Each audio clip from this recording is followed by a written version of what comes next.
Hello, friends, and welcome to the first ever episode of Behind the Forum, the ministry that shows you behind the scenes of what happens at the Bonita Christian Forum.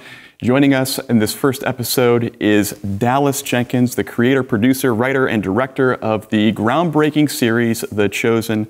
Dallas, welcome to Behind the Forum. This is really the first one ever? This is really the first one ever. You're our first guest on. I am honored. So quite a thing. Let's make it a good one so that everything's downhill after Everything's this one. downhill from here. Great. So we're so glad that you're here. We're going to do a couple of questions that we didn't have a time to ask when you were on the main stage tonight. Sure. The first question that we're going to look at today is, there's been 3 full seasons of The Chosen, and season 4 is going to release in just a couple of days as a recording of this video. Of all of the episodes that have been made so far, which one has been your personal favorite and most impactful to you, and why? Oh, that's a great question. I would say that in season 1, episode 4, is the episode that concludes with the miracle of the fish, when Jesus calls Simon. And there's 2 reasons why that episode really stands out to me. From a filmmaking perspective, from a team perspective, this may be a little inside baseball, but I remember that we filmed that big scene. It's the scene of where hundreds of fish come on to the boat that after Simon has been fishing all night with nothing. And we filmed it a few days after Thanksgiving break. And I remember that in the middle of Thanksgiving break, getting ready to film this scene, we still didn't have a boat, water, or fish. And those are essential elements when you are filming a scene about a fish coming onto a boat. The water was 10 feet too high on the lake we were hoping to shoot in because they had had some flooding recently. We were hoping to use real fish, and everything kept falling through. And we had been looking for what's called a Jesus boat, a first century boat, for a long time, and couldn't find anything. And so we decided to build one in 3 weeks, which was pretty miraculous. And so at that point, it hadn't been done yet. And it was the first well, I shouldn't say the first, but it was the biggest of the many, many, many times on this project where we've had to let go. And we call it a Red Sea moment, where God actually put the Israelites at the edge of the Red Sea. He actually told them, camp out at the edge of the Red Sea. And you think, why would God actually put them in a place where they're actually trapped? Because once the Egyptians came, there was nowhere for them to go. And they're thinking, God actually specifically told us to not only come here, but to stay here. And now we're about to get killed because there's nowhere to go except through the sea. And of course, I hope you know what the rest of the story, how the rest of the story goes if you're a pastor of this church. So we call them Red Sea moments, where God puts us in this place where we go, okay, we've tried everything. We don't have a solution. We're going to have to wait for you to do a miracle. And he did. I remember the morning of filming, the boat comes around the corner of the lake. The paint is still drying, literally. We ended up not having any real fish, and so our visual effects team said, all right, well, what we need to do is have a green tarp that's going to contain green water balloons to add weight, and they just need to get that whole big green monstrosity into the boat, and then we'll replace them with fish. As a filmmaker, when you're doing a scene and you have no idea how it's going to look for several months, it's a very uncontrolled place to be, and I'm not someone who likes that very much. And the water had gotten down to the perfect level just in time for our shoot, and the scene turned out better than I expected. The fish looked great. The scene itself really impacted a lot of people.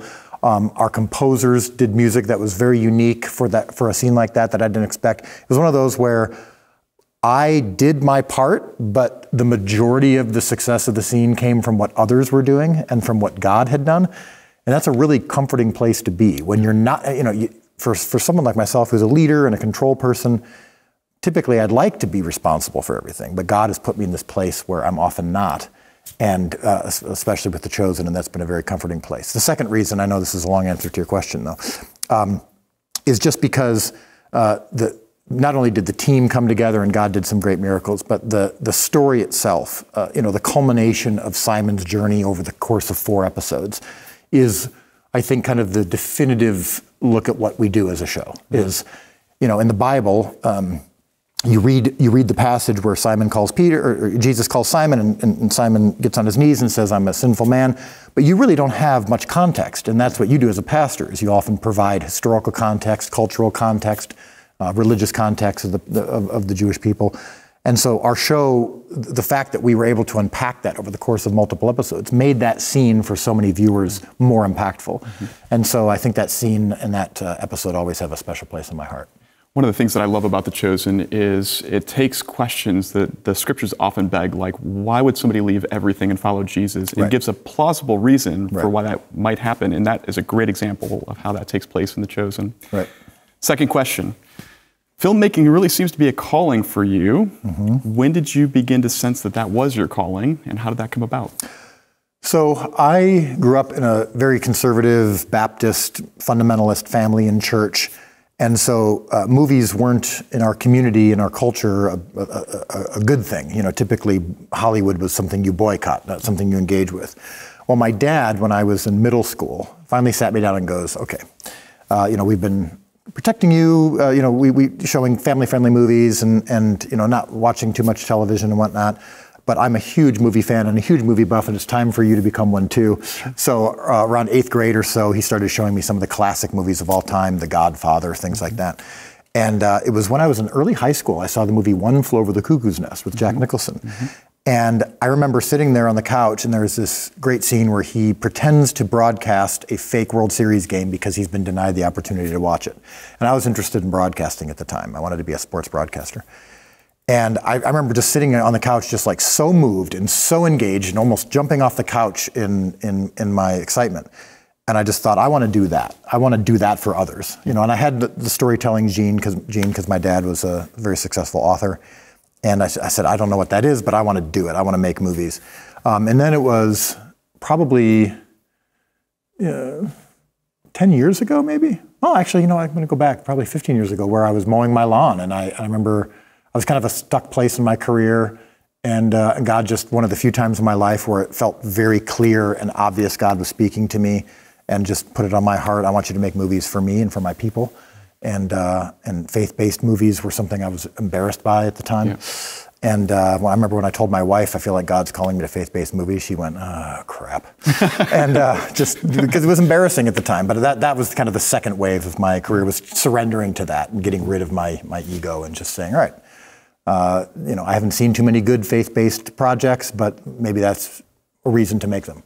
That leads us into a really great next question, which is, you started making films and TV when there weren't a whole lot of great Christian material out there, and now it seems that Hollywood has started to get a sense of, hey, there may be a market here for us.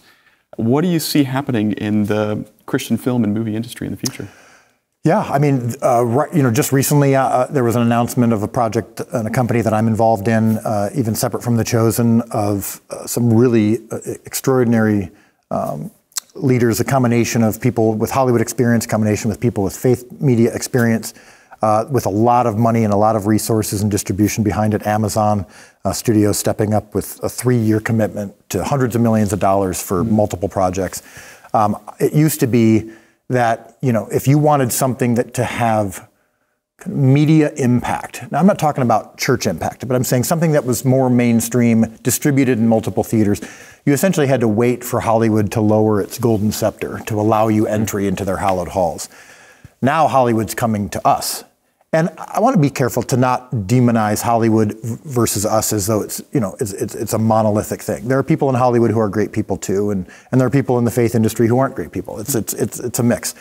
But studios from Hollywood, the studios that have the distribution and have the reach to get to the entire world, are now coming to us and saying, we want more and we want what you want, and actually saying, we're not going to touch it. We're not going to try to impact the content, which is the most important thing. So that's been the biggest thing. And of course, I know their motives aren't spiritual, but if we can use the world's money for God's uses, that's even better, because it leaves more resources for us from our own world to do things that we might need to do in the nonprofit space. So it's been a really cool thing to see that I think as that's been increasing, the interest from Hollywood, there's also been more young filmmakers of faith who are starting to take it seriously as an opportunity, which is, you know, when I was growing up, there were no Christian colleges that were encouraging, or very few, encouraging students to become filmmakers.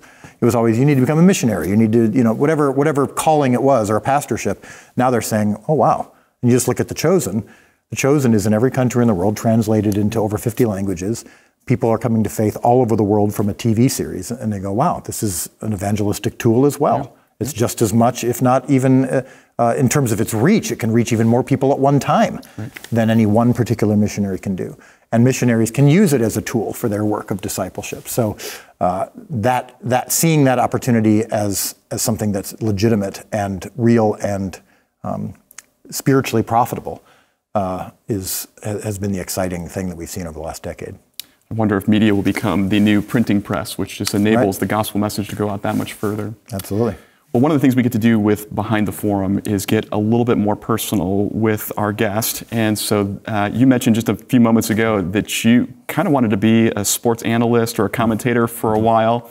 That's a very different thing than what you're actually doing, but those somehow come together in Dallas Jenkins. How do those things come together in you? Yeah, that's a good question. I have always been someone who can be very focused. I'm ADHD in the sense that I can keep track of 10 different things at once. I've got a lot of different interests. I'm easily distracted, but at the same time, when my focus is drawn to something, I can really zone in on it. At the same time, I have to have certain outlets, and sports has always been that kind of brain break for me. And so when I was growing up, I was obsessed with sports broadcasting and sports in general. I was reading books when I was 6, 7 years old on analyzing baseball, history and statistics and all that. And so now that I'm 48, it's not my primary obsession, but it's still my secondary obsession. I've got my faith, my family, my ministry, my calling, my work. But when there's those few moments of free time, or if I'm ever checking scores in the middle of the day or even on set, it's always I've maintained this passion for sports and competition and for a long time, and numbers and all that. So I think everyone, and I'm sure this is true of you as well, I think everyone, even if it's ministry that you're doing for your life, has to have something that doesn't just require all of your brain space and heart space, and just can allow you to escape a little bit for a bit. I'd like to think Jesus had something back then too that kind of occupied his brain when he needed a break. But there wasn't baseball back then. So now I understand that you're a Chicago sports fan too. A huge Chicago sports fan, and I understand you are as well. So I am. Something we can bond on. And something that I've had to learn over the years is how to be a suffering Chicago sports fan. Yeah. So the question for you then is, how has suffering as a Chicago sports fan helped you identify with Jesus in a little bit better way? Yeah, I'm not sure how much it would go over well for me to claim that I can identify with Jesus because of the Cubs' losing streak for decades and decades. I just will say that in 2016, when they finally won the World Series, I was relieved of my Garden of Gethsemane experience of sweating blood, and finally was able to relax for a bit. I love if you look at the last 10 years or so between the Cubs and the Blackhawks, or 15 years maybe, and then before that the Bulls. We've had a good run at times. Right now, not going so great. Right. But suffering is certainly a part of everyone's life, and you and I can identify with that as Cubs fans. Just a little bit. Yeah. Well, Dallas, thank you so much for being our guest on Behind the Forum. We're delighted to get to know you just a little bit more, and thank you for joining us on this very first episode. Tune in to the next episode when we will have as our guest Harris Faulkner, the author of Faith Still Moves Mountains and Fox News commentator. She'll join us next time. We'll see you then.